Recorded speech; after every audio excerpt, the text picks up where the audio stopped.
What is going on, sports fans? The Bettor's Almanac podcast is back for Super Bowl weekend. I am Matt Kowals from Sports Memo and Wager Talk with my good friend and partner, Eric Pauly, and we are ready to break down everything that this Super Bowl entails. It is the Kansas City Chiefs facing off against the Philadelphia Eagles. We're going to have some spread picks. We're going to have some over-unders. We're going to have some props, MVP bets, a little bit of everything. Eric, are you ready for this? What's going on, my man? What is going on, Matt? How you doing, everybody? Dude, we made it. It is the final stretch. We are a couple of days away from the Super Bowl. Excited for what's going to come in the offseason because Matt and I are going to figure out how to, get this podcast out with other platforms. And other platforms, I mean, focusing on other sports. Obviously, we've been keen on the NFL, but Matt's an NBA guy. I'm an MLB guy. So we're going to have a lot more to figure out for getting the pod going moving forward. But as of right now, just finishing up this season strong. It's been a marathon, and we've made it to the end. Definitely losing some steam just in terms of mental health and whatnot. It's been so long, but time to relax, recharge, and finish the season strong.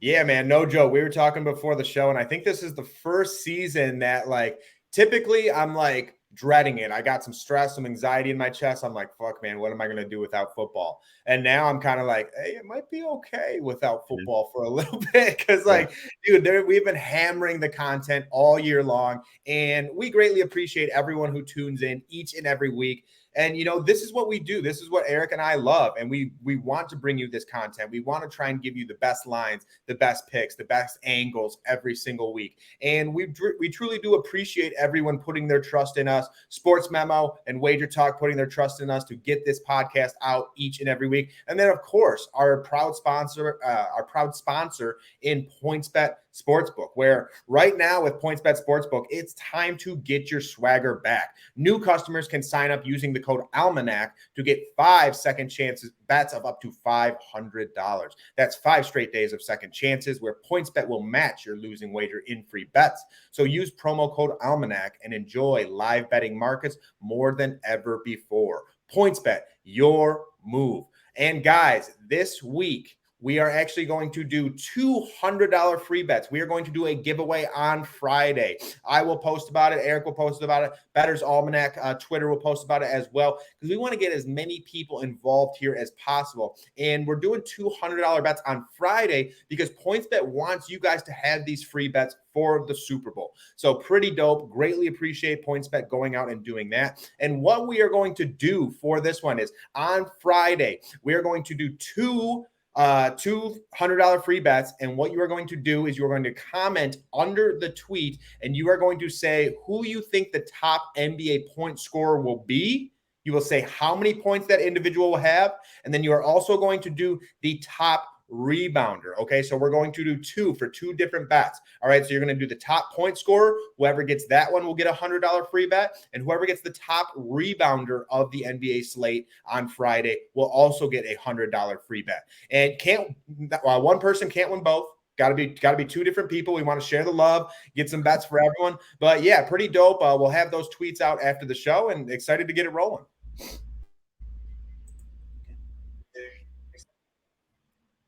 Yeah, very awesome. PointsBet Sportsbook giving you guys some opportunity to get some free bets going in for the Super Bowl. So definitely look forward to that and getting, 2 of you guys getting $100 free bets to put on this game. But right now, Matt and I haven't even talked about really what we like outside of this. So we're going to go kind of on a clean slate. We're going to go right into this football game. Of course, I see arguments for either way in terms of the sides. The total 51, I honestly have no interest in the total. I could see it being a close game. I could see this game actually being like a 65-point game, to be honest. I could see these teams lighting up the scoreboard. So I'm sticking away from any of those crazy scoregami props or even the total. Yeah.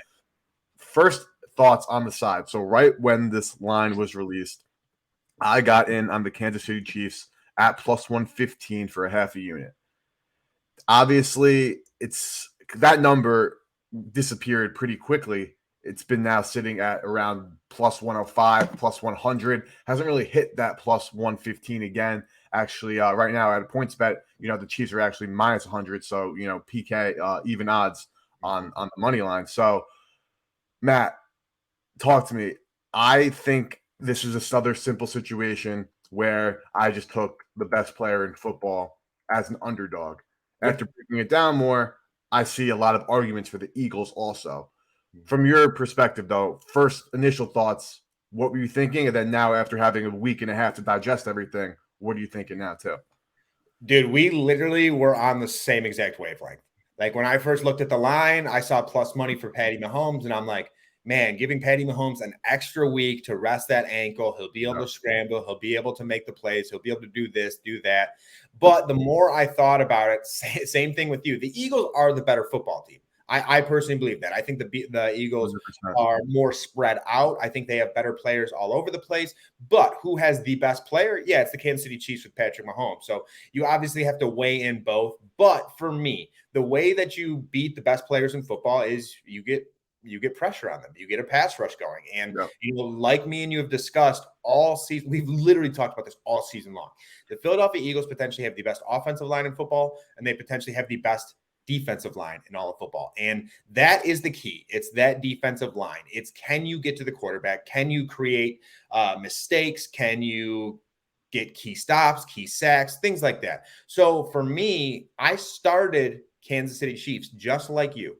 And as the week has progressed, it's tough for me not to see the Philadelphia Eagles here, because in my eyes, what's going to occur is I think the Eagles are going to shut down that Chiefs run game.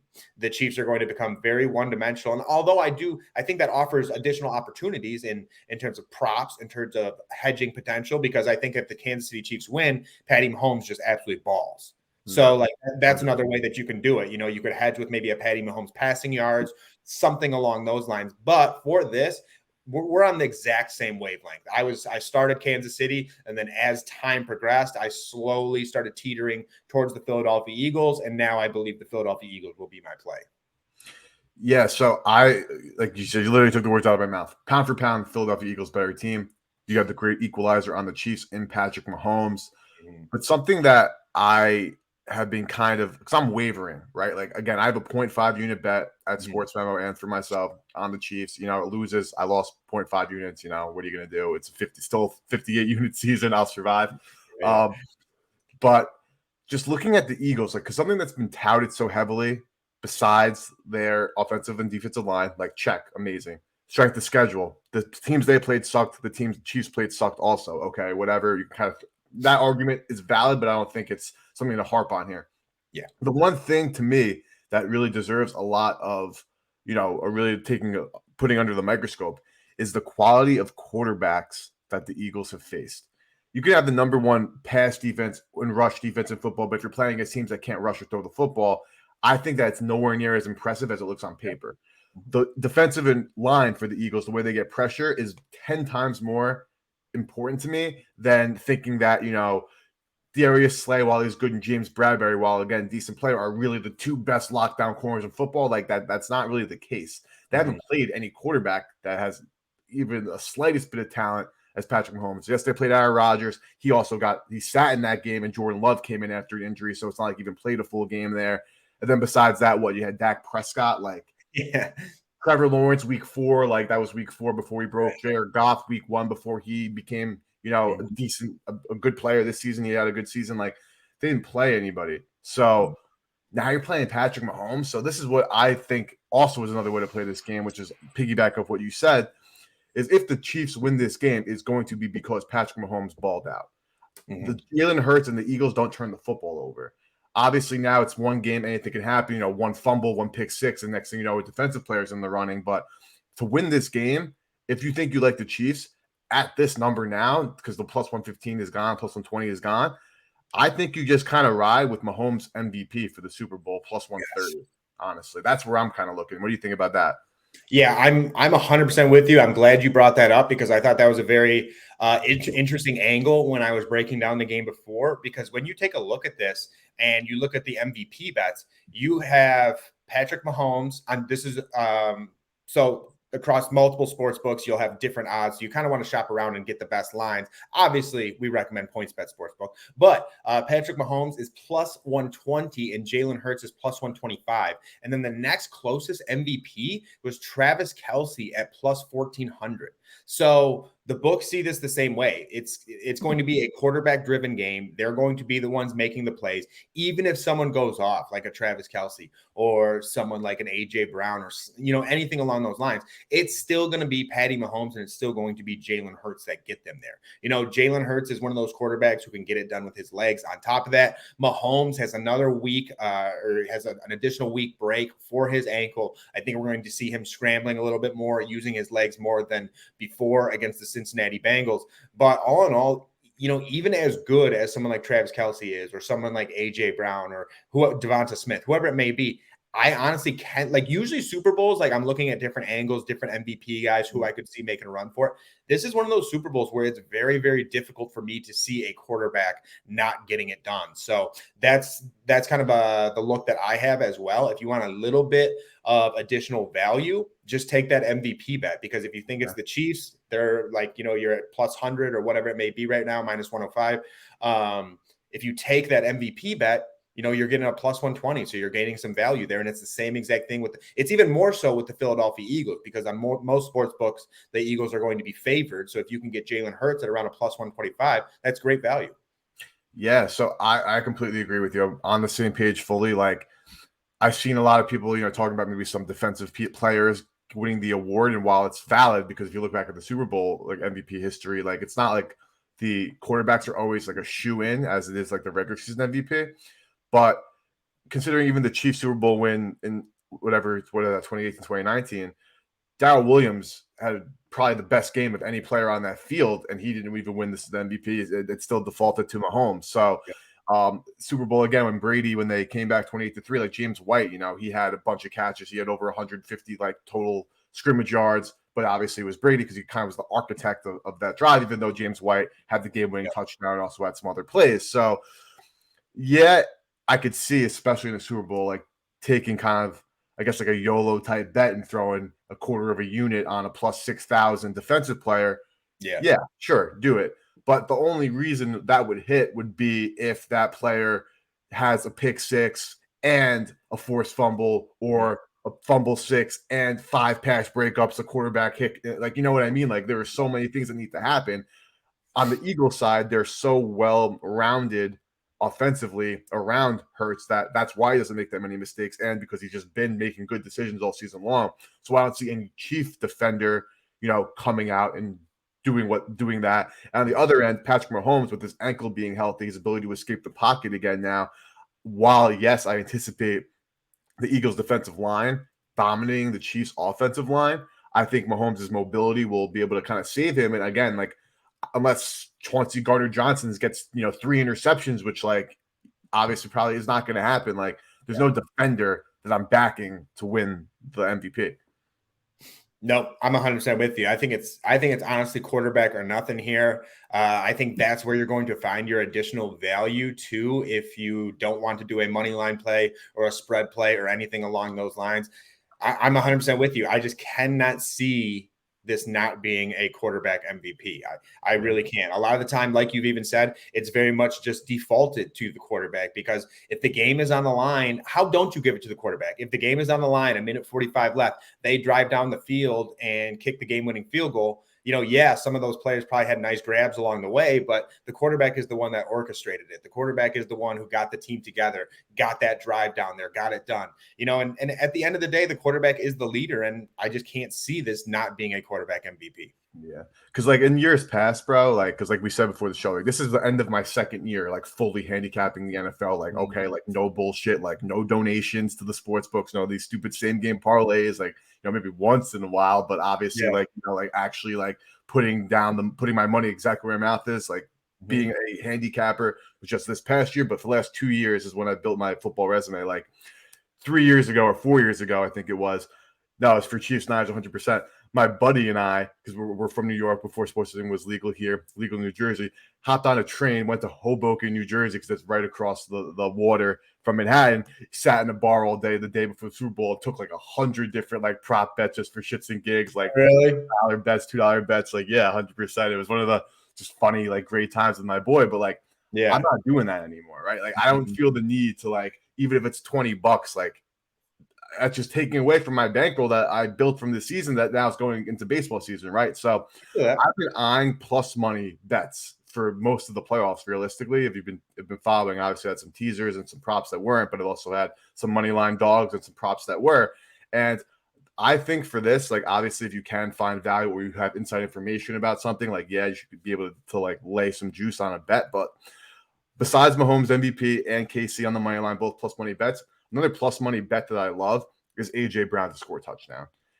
There's I got that too. I got that written down too. no Yeah. need for a lot of science here, bro. The Chiefs led up the most touchdowns to wide receivers this season of any team.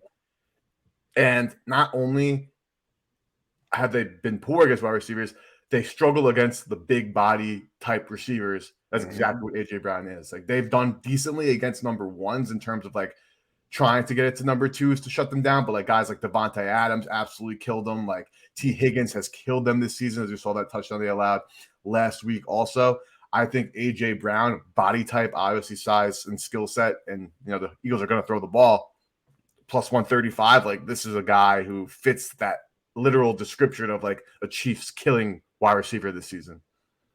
Yeah, 100%. I'm totally with you here. And I do know the Chiefs will have L'Jarius Sneed back, but that doesn't really, obviously L'Jarius Sneed is He's nice. a big help for that team in this game. He's a good player. Yeah, for sure. And obviously, so that's definitely a big boost for them. But regardless, like AJ Brown is AJ Brown, and he's been absolutely killing teams all year long.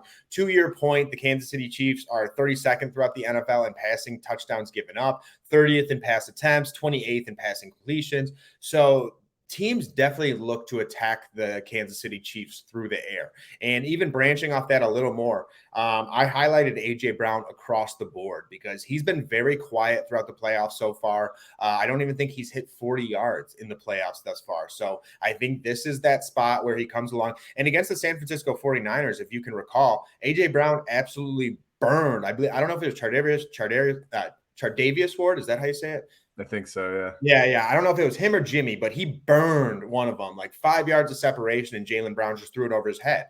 If he makes that throw, then AJ Brown probably scores. He hits his prop, and he's doing what he typically does. And against the in the Super Bowl, playing in Arizona, indoor stadium, going to have all the opportunity in the world for AJ Brown. So not only do I like the touchdowns, I like the over receiving yards at 71.5.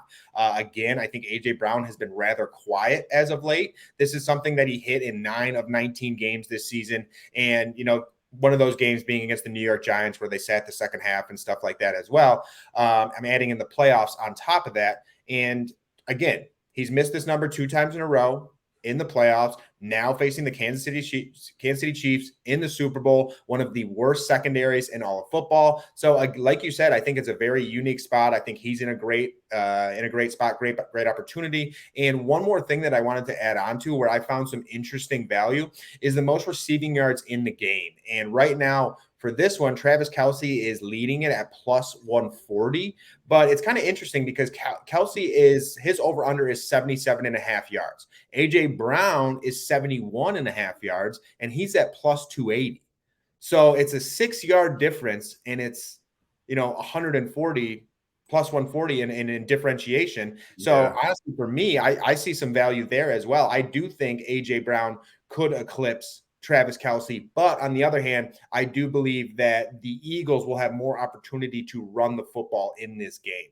Which sportsbook do you see that at? Because I want to look into that market a little bit more. Because like obviously, like I think your breakdown and like the reasoning why AJ Brown like is a great bet. Like enough said, like I'm on his touchdown too. Yeah. But if like somebody like Devonta Smith is like play plus 1,000, like I would definitely take a flyer on that. Considering that. Yeah, that was DK. So I believe because DK has a lot of those crazy value bets that I look at as well. Yeah. And I believe because again, that was a great point. Devonta Smith was again, like I'm in Florida right now, so me and my boy were talking about it beforehand, and I was like, Devonta Smith is like plus 480.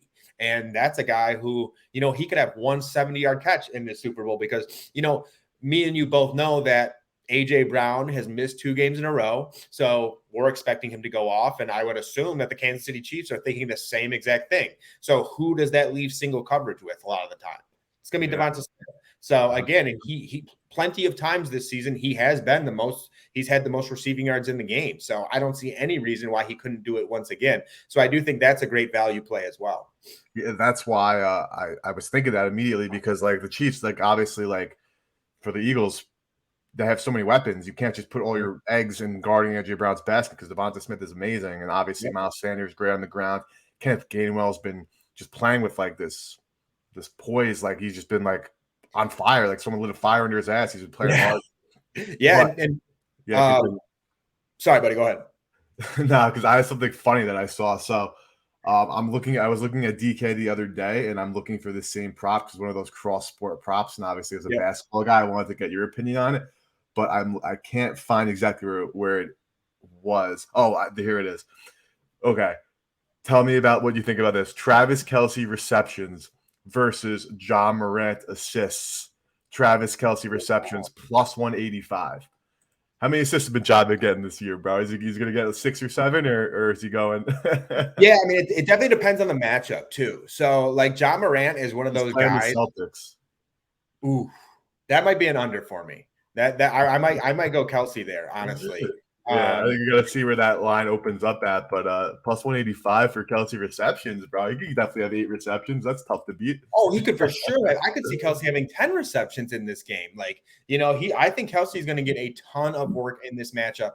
And John Morant is one of those guys when it comes down to assists, it definitely depends on matchup. Like, John Morant likes playing teams like the Kings, the Pacers, the Hornets, Wizards, teams that limited defense and uptick in pace.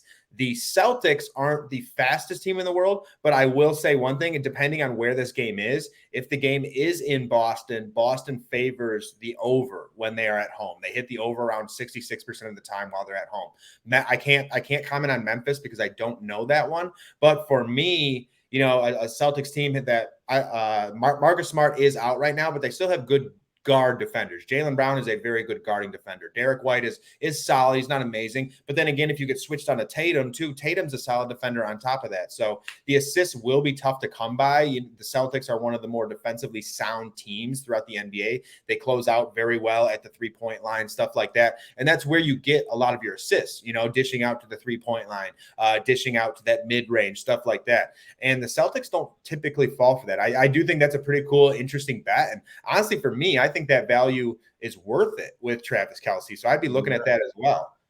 Dude, yeah, because again, nothing that I dove into too in depth, but just looking at that, I was like, all right, bro, like Kelce could easily get like 7 or 8 receptions. Like, 70 assists is a lot of assists. Mm-hmm.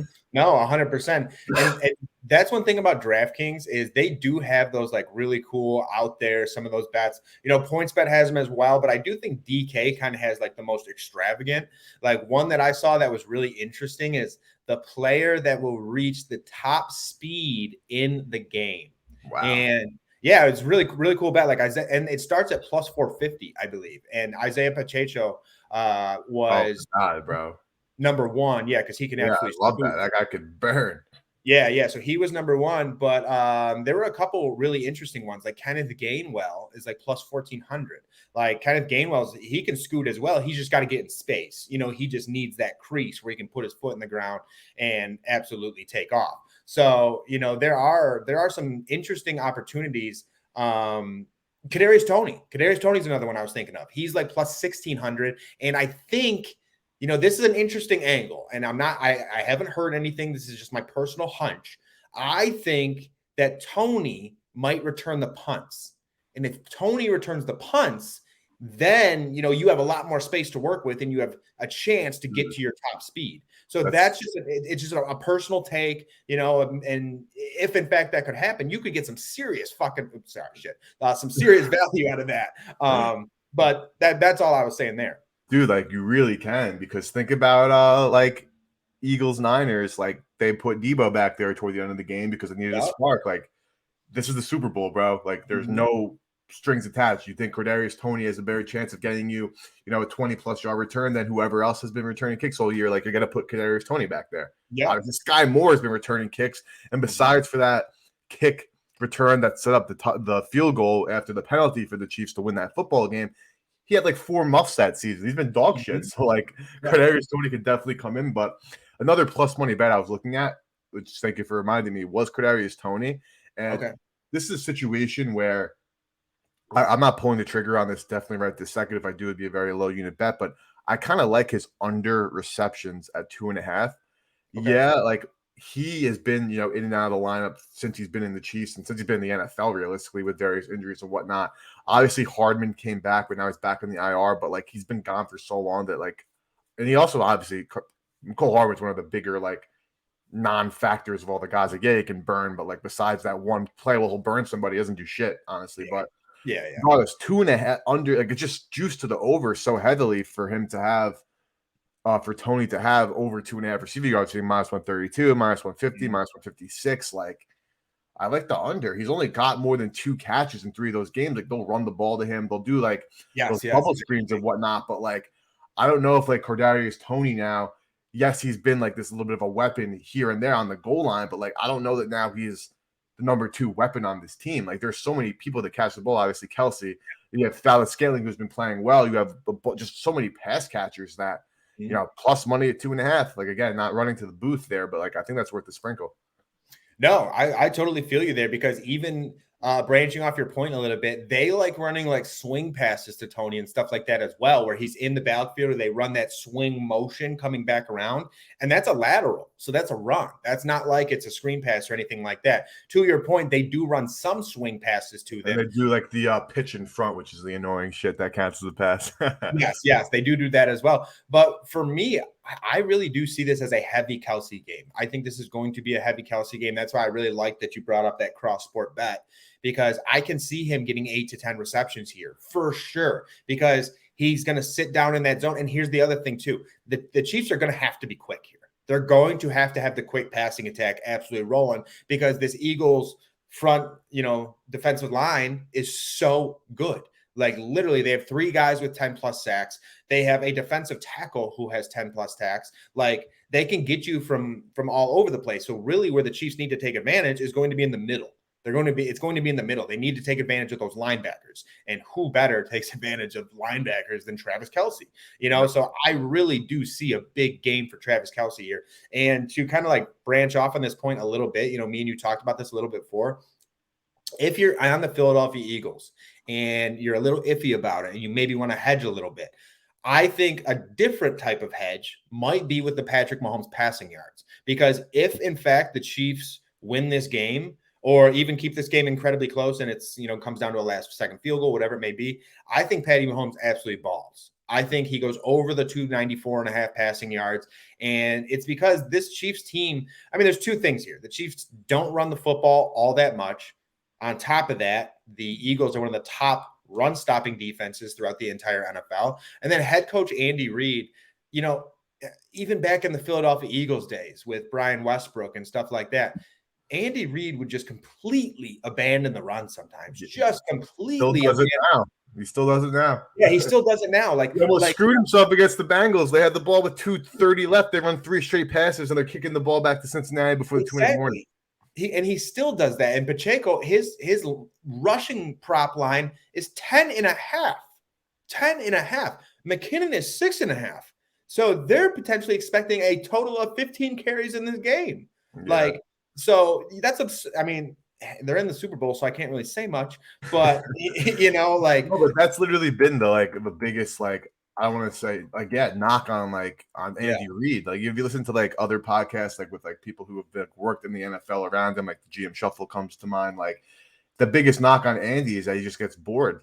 He's been such a great offensive mind, and sometimes the fact that he's working so much with the offense takes away his just general game management.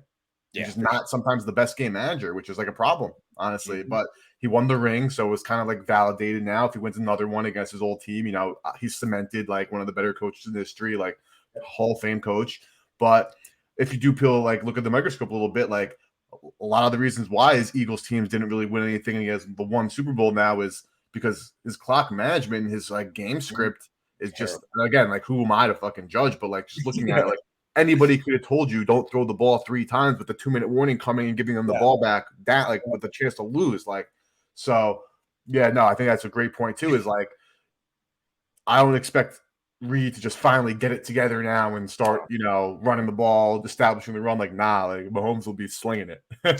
Oh no, 100%. And even as you were talking, that made me think a little bit further because one, we wouldn't even do that in Madden. Let's be real. Like, I'm gonna at least run the football on first down and run some clock. Like, even if I'm playing Madden, like I'm not going out Literally, dude. throwing 3 times in a row. So again, I think that's a great hedge with Patty Mahomes, the 294.5 rushing yards. And when you said that, I mean, I should have thought about this before, but another angle with the Philadelphia Eagles is they have multiple lanes of victory.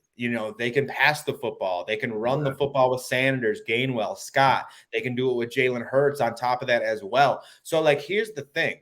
The Chiefs get up in this game, they can't run the football and run the clock. At least I don't believe so. I believe far more in that Eagles run defense than I do Andy Reid to call the running plays, and the Chiefs would actually run the football, run the clock, and get first downs.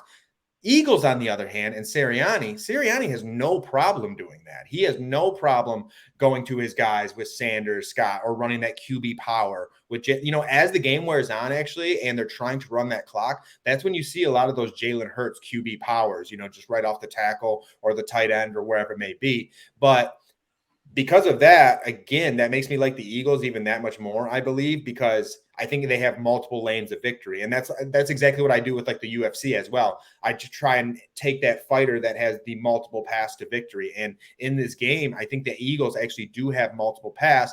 But personally, I will be doing that. It's not like, again, like you said, like I'm not running to the window with this. I am very split on this game. It's a -1.5, -1 spread, wherever you look, for a reason. So I personally will be doing that hedge with Patrick Mahomes because here's the thing. Not only do you have a chance to hit one, or does, like, if one misses, the other hits, there's a very good chance you could hit both of these bets on top of that. Patrick Mahomes is going to be passing no matter what. And he's gone over 300 yards plenty of times. And like we talked about, we already went over the Andy Reid thing. So I think that's a very good opportunity in this game and a really good way to look at it. Yeah. And like we said, also, it's like, it's not even like the Eagles defensive line, 10 out of 10. Secondary made to look better by the defensive line, which is, how football works. Like, obviously, if you don't have to cover for that long, you're going to have success. The longer you're covering, the harder it is. Mm-hmm. So that is really, like, again, it is the edge right there. Like, there's no debate about the lines here. However, like, I'm looking for a cross-sport prop right now as we speak, because if there's anything that's comparing Mahomes' pass completions to anything, I think I'm looking in that direction, because like I've been saying, and like we talk about, just plain and simple, like Mahomes throws the football, best quarterback. Eagles haven't had to face anybody who could throw the ball nearly as close to as well as Patrick Mahomes can. Mm-hmm. Yeah, I wish I looked up his passing attempts. Do you know by chance? Yeah, so I was looking at it right now. His attempts are 38.5 is the best you could find, -110 over. And his completions 25.5, -115 over. I'm over both of those. I think he's gonna throw the football. I am too, bro. Like, I think it's over both of those. I don't know if I'm just being square at this point. Yeah, but I seriously think he's gonna throw it 45 times. And something I think I like even more too now, is passing and rushing yards 312.5. Because obviously we think he's gonna go over the 290 plus passing yards. I also think with the pressure coming, that Mahomes is going to run the football. Only thing I think that will screw us here is if he's taking kneel downs to end the game, which obviously is not guaranteed by any means whatsoever. Sure. But 312.5, like, he can get that passing in his sleep, and then you throw in the rushing ability. So maybe we're overestimating. Like, it's the Super Bowl, right? Like, the line's sharp as hell, not only just for the side and total, but when it comes to these props, these are the novelty props and the other things. Like, yeah, there's so many, like, not all those are going to be super efficient, but you're talking pretty standard props. They're going to be as efficient as they could possibly be. The odds makers are focusing in on these bets. But with the Super Bowl, like I think we've talked about, like, and the playoffs mostly, you got to just bet like what you think is going to happen. Like, if there's like a 5-point swing in a game, now you're backing, like, you got on a team and like a bad number there, like, yeah, you probably messed up, like, whatever, it's one bet, you learn, you move forward. But here now, you just back your feelings. Like, I know, like, championship weekend, you had the Niners and the Bengals, because those were your feelings on two basically PK type of games. On the other side, things happened. It happened how it happened. But at this point in the NFL, like, you already have your preconceived notions about things. You have your people you listen to, you're this, you're that. But at this point, it's full sending what you believe. Like, I'm not saying full send isn't putting in 10% of your bankroll on this game. Like, no, absolutely don't do that. But if you're betting this game for whatever amount of money it is for a low amount of your bankroll, which it should be, it's efficient, just back with a game with this spread, you're just backing who you really think is going to win.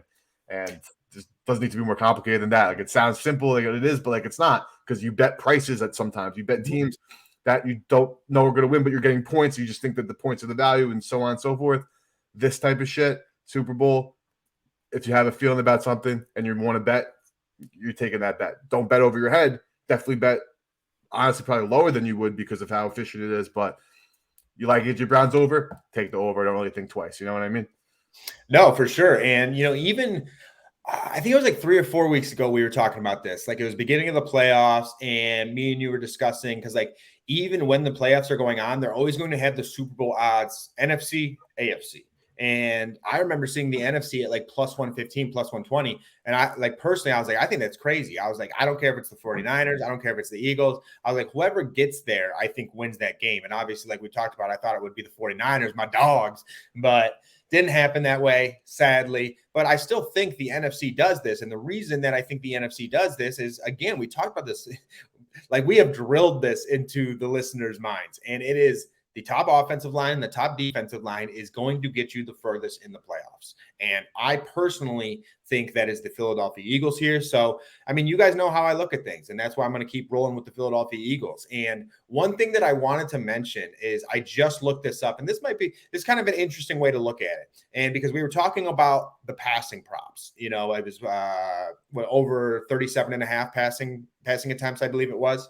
Let's see where to go. It was something around there. 37. Yeah. I believe it was 38 and a half. Okay, 38.5. So here's the thing. 38.5. Pacheco is projected. It's actually plus money to the over. So they're projecting Pacheco to have 10 carries or less. Same thing with McKinnon. McKinnon's over at 6.5 carries is at minus 105. So they're also projecting it to be lower than that. The Kansas City Chiefs average 64 plays per game.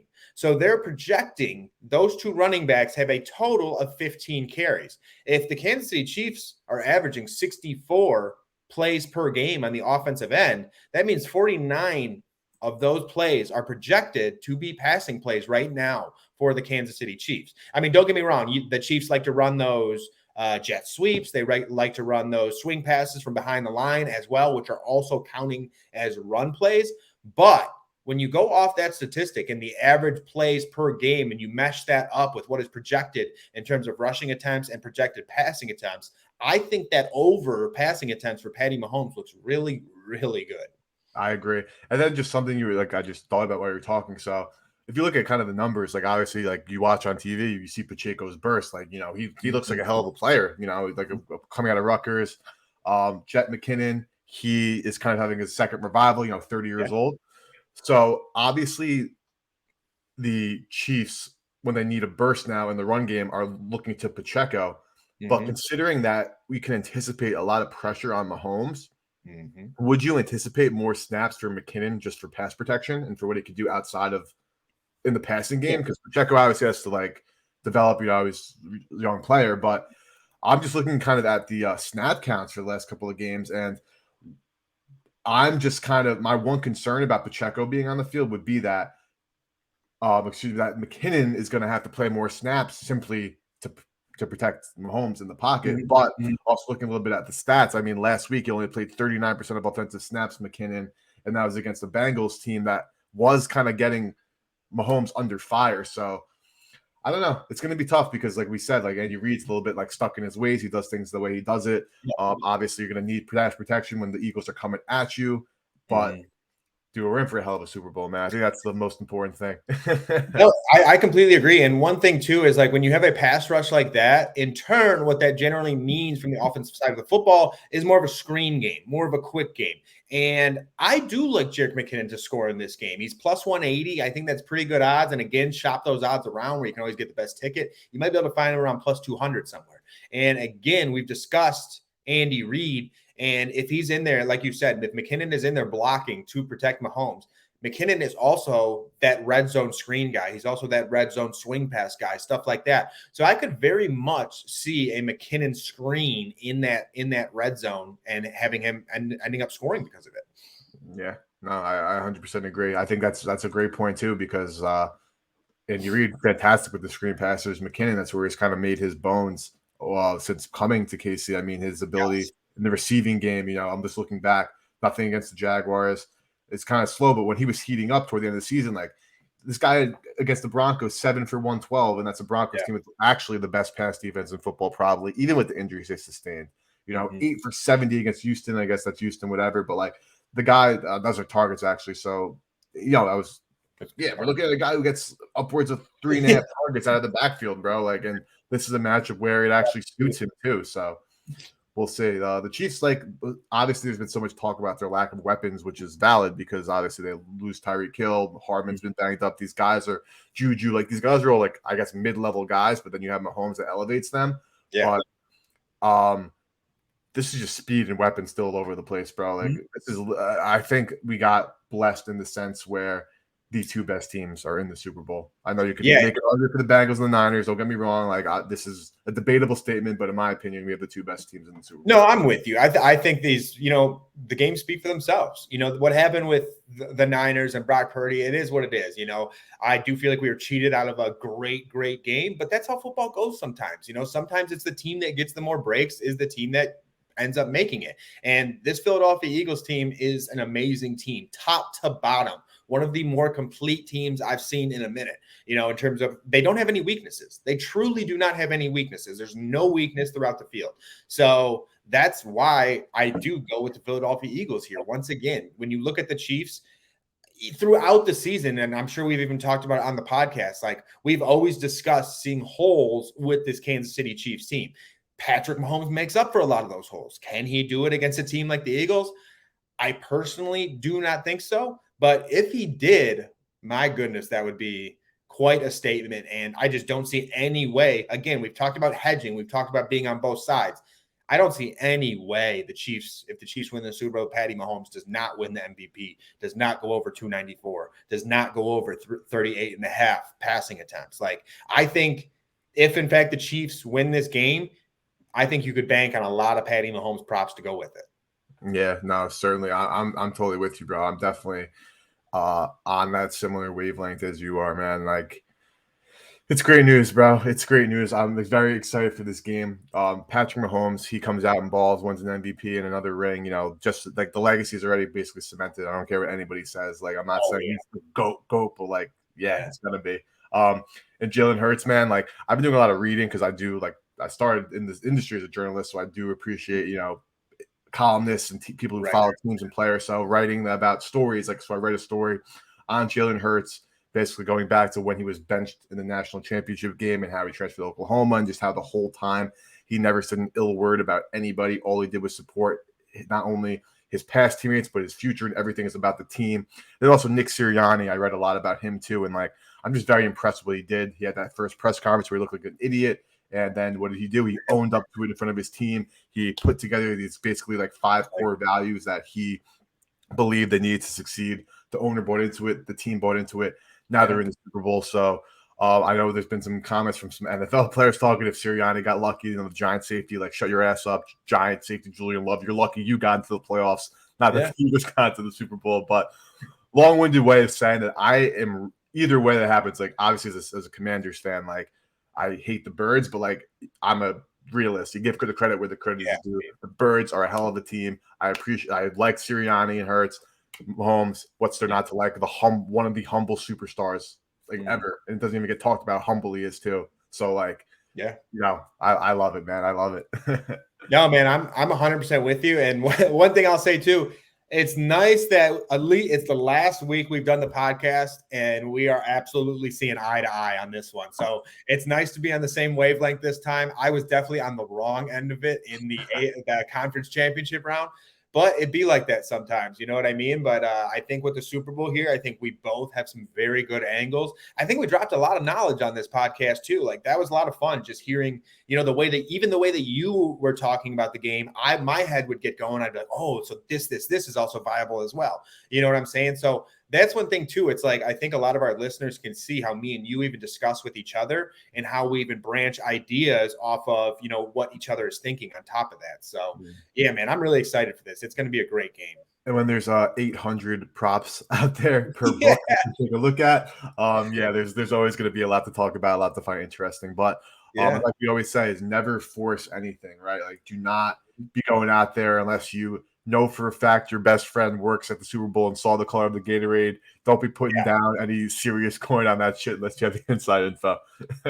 No, 100%, dude. And one thing I'll say too is I love the crossover prop stuff. I'm very, very sharp with the NBA, especially point props, points, rebounds, assists, stuff like that.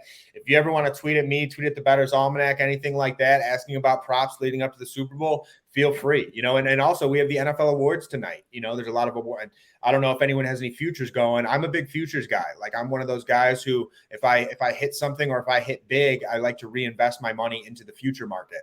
And I have a good amount of coin betting on this one tonight. That's it. It's Sauce. I got 2 of my Sauce Gardner to win Defensive Rookie of the Year tickets. Okay, so both of them. Plus 1,500? Plus 1,400. I got them at the West meet and greet. So I got to go back to Vegas to go cash those bad boys. Ooh, that is nice. That is can't nice. wait for that. That was that was my every single season since I started capping. So starting 3 seasons ago was my first year because I was just for fun. 2 years ago was the real start. I've hit a crazy long shot to start the year. That first year was the Commanders to win the NFC East. That was plus 1,000 the year they won with a 7-8 record or whatever it was, 7-9.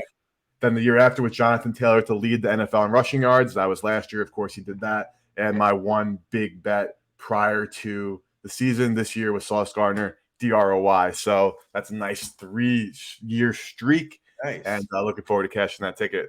Yeah, mine weren't nearly that big. Well, I had Eagles' best record in the NFL, which was plus 1,800, and that hit obviously. And then I had Justin Jefferson, offensive player of the year, which I got that at plus 200 though, so I can't really sit here and brag about that one. It's not like one that I was like, oh, he's going to do it beginning of the year. It was like I had to put that one in like week 10. I was like, okay, there's no chance this guy doesn't win this. I won some money. I'm going to reinvest in that. And then I actually have a 3-team parlay, which is Mahomes MVP, Sauce defensive rookie of the year, Shanahan coach of the year.